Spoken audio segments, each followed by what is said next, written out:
Hello guys, welcome back to my channel. তো কেমন আছো তোমরা সবাই? আগের পার্টে তোমাদেরকে আমি দেখিয়েছিলাম যে কেদারনাথ যাওয়ার জন্য আমি কী কী প্রোডাক্ট পারচেস করেছি। তো ওটা ছিল পার্ট 2, এটা হবে পার্ট 3। তো আমার সব প্রোডাক্টগুলো চলে এসেছে, আমি একে একে তোমাদেরকে ভিডিও দেবো।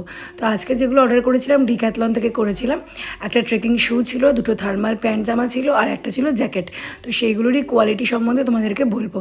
প্রথমেই দেখো, এখানে আমি নিয়েছিলাম ডিক্যাথলন থেকে একটা শু নিয়েছিলাম ট্রেকিংয়ের। তো এটার গ্রিপটা কিন্তু খুব ভালো ছিল। তোমরা যে কোনো টাইপের শু নিতে পারো, কিন্তু গ্রিপটা একটু দেখে বুঝে নেবে, কেন কি জুতোর কোয়ালিটি কিন্তু খুব ভালো দরকার ওখানে পাহাড়ি রাস্তায় হাঁটার জন্যে। আর এরপরে নিয়েছিলাম একটা থার্মাল প্যান্ট।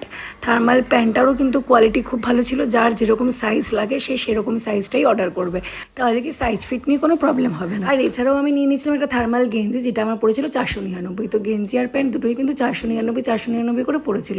তো আমি সবগুলো প্রোডাক্টেরই কিন্তু লিঙ্ক ডিসক্রিপশনে দিয়ে দেবো, তোমরা চাইলে চেক করে নিতে পারো। আর এরপরে নিয়ে নিয়েছিলাম একটা পাফার জ্যাকেট, এটারও কিন্তু কোয়ালিটি খুব ভালো ছিল। তোমরা চাইলে যে কোনো শীতের জায়গায় ঘুরতে গেলে এটাকে ক্যারি করতেই পারো। আর আরও একটা বেনিফিট আছে কি, এখান থেকে প্রোডাক্ট কিনলে তোমরা কিন্তু ইএমআই অপশানও নিতে পারবে, মাসে মাসে ইএমআই করেও নিতে পারবে। তোমরা যারা যারা ডিক্যাথলন থেকে প্রোডাক্ট ইউজ করেছো অলরেডি, তারা আমাকে কমেন্টে একবার জানিও তোমাদের কীরকম লাগে এখানকার প্রোডাক্ট। আর যারা এখনও ইউজ করোনি তারা কিন্তু অবশ্যই এখান থেকে প্রোডাক্ট ইউজ করলে আমাকে জানিও যে আমার ভিডিওটা তোমাদের কারোর হেল্পে লিখেছে কিনা। তো যদি তোমাদের আজকে ভিডিওটা হেল্পফুল মনে হয়, তাহলে কিন্তু অবশ্যই আমার পেজটা লাইক করে দিও, শেয়ার করে দিও আর সাবস্ক্রাইব করে দিও।